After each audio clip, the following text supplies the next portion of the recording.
Selamat pagi Bapak Ibu Saudara-saudara jemaat Tuhan yang terkasih. Sebelum kita menerima sapaan renungan pagi dari firman Tuhan, kita berdoa. Ya Allah Bapa kami yang bertahta dalam kerajaan sorga, terpujilah Engkau Tuhan yang memberkati kami, memberi kami sukacita terlebih kesehatan pada pagi ini. Kami serahkan hidup kami ke tangan Tuhan.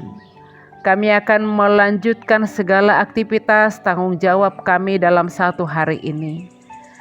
Kami percaya Tuhan, lewat kebenaran firman Tuhan yang memotivasi kami, memberi kami inspirasi, itu akan menguatkan kami untuk melanjutkan segala aktivitas kami. Saat ini kami memohon, dengan kebenaran firman-Mu ini Tuhan, Tuhan berkati, mampukan kami memahami, mengerti, menggumuli dan menjadi pelaku-pelaku kebenaran firman Tuhan. Inilah kami Bapa, terimalah doa kami dalam nama Yesus kami berdoa dan mengucap syukur.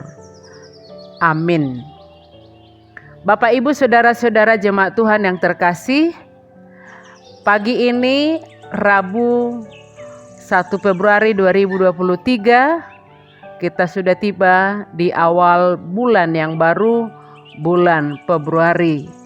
Dan firman Tuhan yang menjadi renungan kita pagi ini tertulis di Yesaya 66 ayat 3. Ada baiknya saya bacakan terlebih dahulu bahasa Bataknya.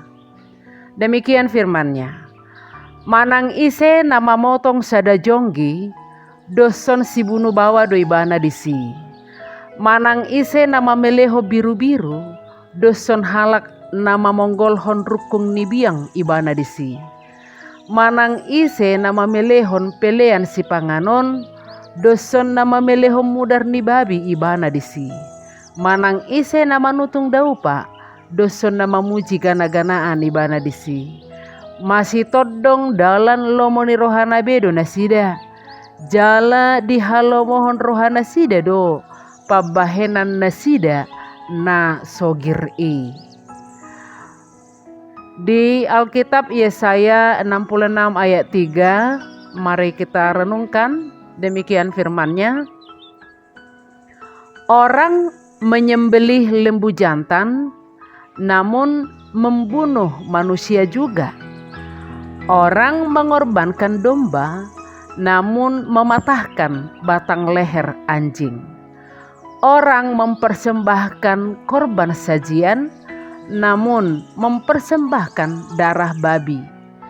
Orang mempersembahkan kemenyan, namun memuja berhala juga.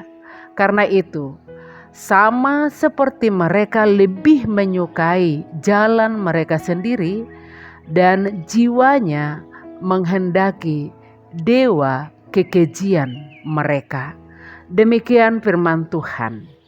Bapak Ibu Saudara-saudara jemaat Tuhan yang terkasih, seorang wanita yang saat ini sedang berpacaran dengan seorang pria. Sayangnya wanita ini dulu pernah memiliki pacar, atau bisa kita katakan itu sekarang sudah menjadi mantan pacar.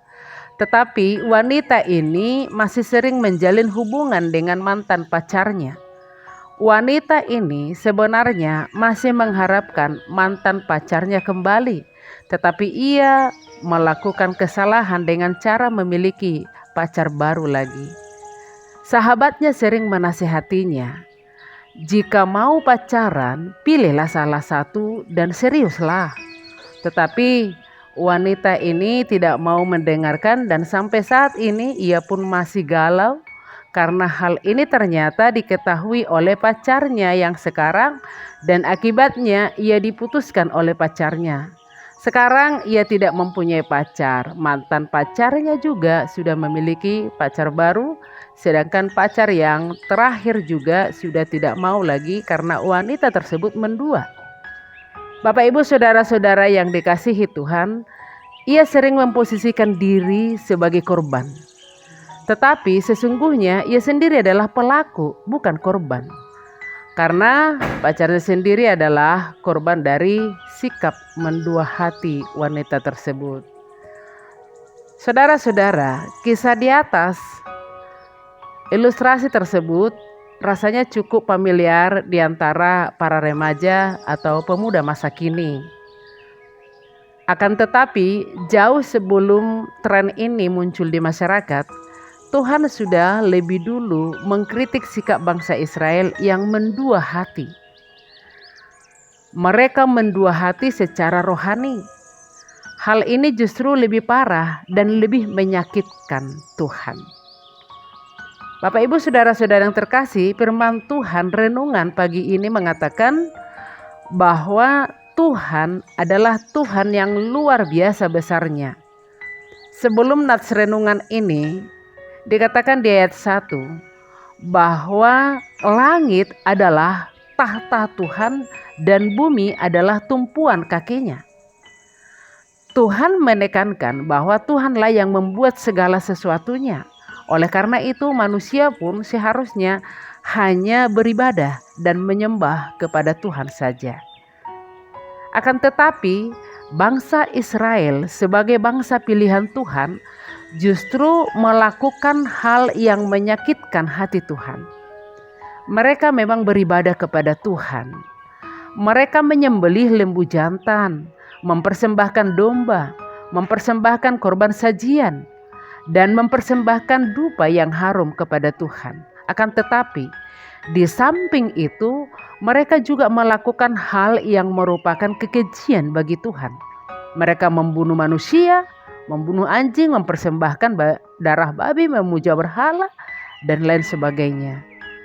Ini adalah sikap bangsa Israel yang tidak terpuji di hadapan Tuhan. Oleh sebab itu, Tuhan pun akhirnya membiarkan bangsa Israel melakukan apa yang mereka suka. Dan ketika mereka akhirnya tertindas dan memanggil-manggil nama Tuhan dalam kesulitan mereka, Tuhan pun diam dan tidak mau mendengarkan. Ini yang dilanjutkan di ayat 4.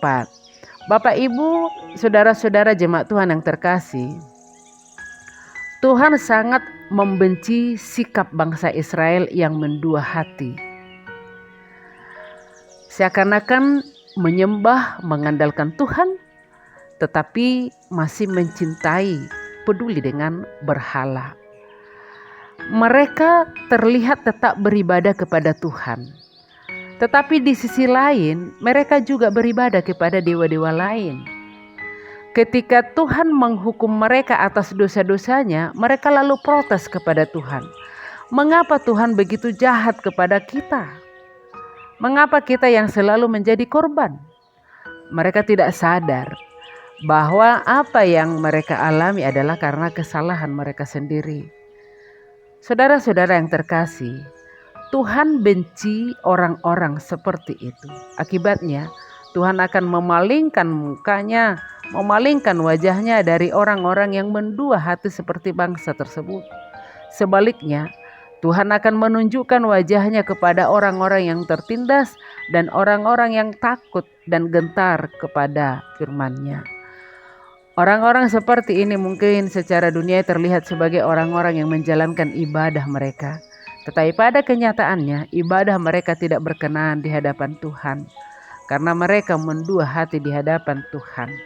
Bapak Ibu saudara-saudara, konteks dalam nats renungan kita saat ini adalah pada waktu itu bangsa Israel menjauh dari jalan Allah dan berpaling pada dewa-dewa lain. Padahal Allah telah memilih, membebaskan, dan memberikan kasih karunia kepada mereka. Parahnya lagi mereka mengira bahwa asal mereka sudah mempersembahkan kurban kepada Allah, semuanya secara otomatis terjamin. Mereka menyangka bahwa tuntutan Allah hanyalah beribadah dan memberi persembahan kurban. Padahal bagi Allah yang terpenting adalah menjauhi perbuatan jahat dan menjalani kehidupan yang sesuai dengan kehendak-Nya. Mereka tidak bertobat meskipun Allah sudah sering memberi hukuman. Rangkaian perbuatan jahat itulah yang membuat persembahan kurban, doa-doa, dan perayaan-perayaan mereka menjadi tidak ada gunanya sama sekali. Bapak, Ibu, Saudara-saudara, Yesaya mengingatkan mereka bahwa semua ibadah dan korban bakaran yang mereka persembahkan tidak akan pernah disukai oleh Allah jika perbuatan-perbuatan mereka jauh dari keadilan dan kebenaran. Maka Bapak, Ibu, Saudara-saudara yang dikasihi Tuhan, ibadah yang bagaimana yang harus kita wujudkan? Mungkin kita pergi ke gereja setiap hari Minggu, kita beribadah dan memuji Tuhan setiap hari Minggu. Bahkan begitu kita bangun, kita berdoa, kita bernyanyi, kita serahkan hidup kita ke tangan Tuhan. Kita mendengar, kita membaca firman Tuhan sebagai renungan harian. Tetapi setelah berpaling dari rutinitas, malah bisa saja kita melakukan hal-hal yang jahat. Ada mungkin yang suka korupsi, memperoleh keuntungan dengan menghalalkan berbagai cara, melakukan kejahatan-kejahatan yang lain. Dan bisa saja ketika kita sudah berpaling dari rutinitas yang beribadah kepada Tuhan, malah kita sebentar lagi akan mengeluh dan bahkan sampai menyalahkan Tuhan karena berbagai alasan ataupun itu persoalan pergumulan. Maka saudara-saudara yang dikasihi Yesus, hari ini jika masih ada hal-hal seperti itu yang kita lakukan, saat ini kita diarahkan bagaimana kita sesungguhnya di hadapan Tuhan, pengenalan yang sesungguhnya akan Tuhan, peribadahan yang sesungguhnya kepada Tuhan. Kita masih memiliki suara hati dan suara Roh Kudus yang akan mengingatkan kita apabila apa yang kita lakukan itu salah. Tinggalkan itu semua dan mari berusaha hidup dalam kebenaran firman Tuhan. Jangan kita sama dengan bangsa Israel yang sebentar mengeluh, hanya menghadapi sesuatu hal yang itu adalah persoalan yang sangat kecil dan itu sebenarnya tidak harus diperhitungkan, tetapi sudah segampang itu berpaling. Begitu ada godaan, mereka langsung cepat tergoda dan berpaling daripada Tuhan. Bapak, Ibu, Saudara-saudara yang dikasihi Tuhan, dan di Yesaya ini juga mencoba mengajak kita, bait Allah yang megah adalah salah satu hal yang sangat dibanggakan orang Israel. Itu di perjanjian lama. Namun Tuhan mengingatkan bahwa bait itu tak ada artinya untuk Tuhan, karena segala sesuatu di alam semesta ini adalah buatan tangan Tuhan sendiri. Itu lebih jelas kalau kita renungkan di ayat 1 dan 2 ini. Apakah Tuhan tidak suka kepada umat yang memperlihatkan ketaatannya melalui membangun bait-Nya yang megah? Tentu saja Tuhan suka. Namun yang tidak disukai oleh Allah adalah kepura-puraan atau kemunafikan. Contohnya, menyembelih lembu jantan namun membunuh manusia juga, mengorbankan domba namun mematahkan batang leher anjing, mempersembahkan korban sajian namun mempersembahkan darah babi, mempersembahkan kemenyan namun memuja berhala juga. Bapak, Ibu, Saudara-saudara yang dikasihi Tuhan, mari kita terima beberapa poin melalui renungan pagi ini yang menjadi pelajaran dalam meneguhkan iman kita. Yang pertama, Yesaya mengkritik sikap dalam ibadah dan penyembahan yang bersemangat namun tetap bergelimang dalam dosa. Bagaimana mungkin kita dapat berharap berjumpa dengan Tuhan yang kudus melalui doa, pujian, penyembahan, sementara hidup kita bergelimang dengan dosa? Yesaya mengingatkan umat Tuhan saat itu dan juga kita masa kini, bahwa tak ada gunanya mencoba menyogok Tuhan dengan kebaikan-kebaikan atau ritual keagamaan kalau hati kita tidak setia, karena Tuhan dapat melihat semua tindakan kita langsung hingga ke lubuk hati yang terdalam. Yang kemudian diingatkan lagi, Tuhan menginginkan umatnya memiliki karakter mengasihi dan rendah hati, bukan mengutamakan ritual dan seremonial keagamaan semata-mata.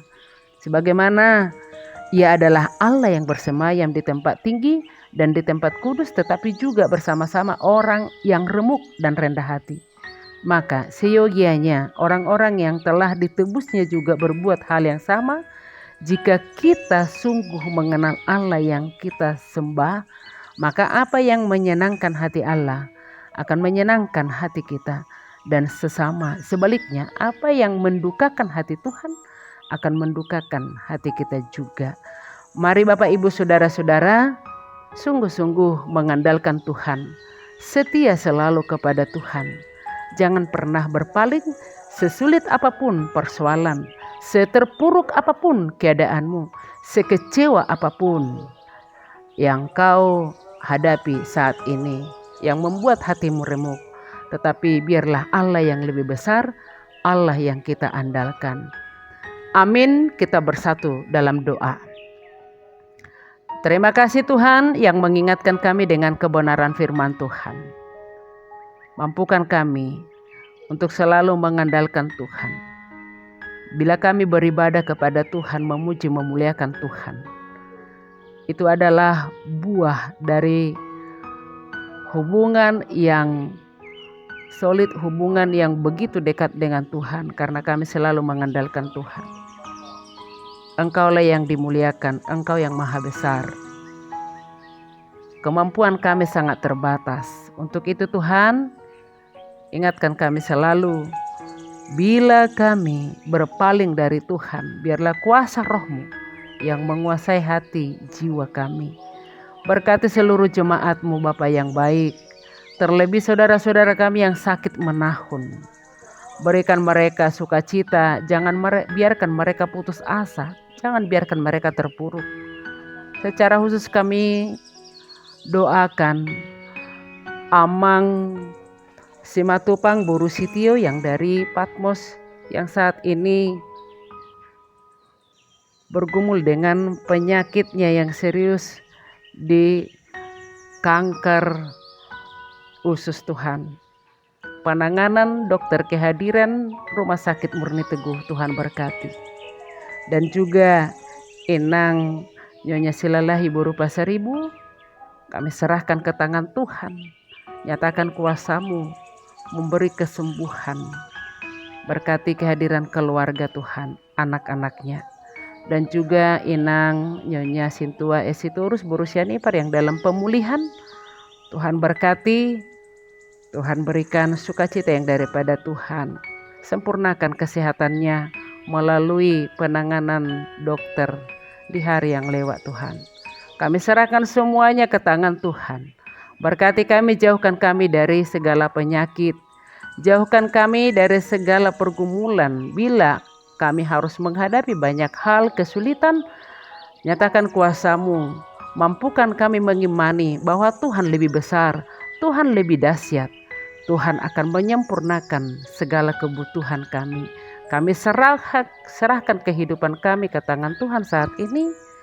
Dan berkati kami Bapa. Ampuni kami dari segala dosa kami dengan kuasa darah-Mu yang kudus. Dan terimalah doa kami.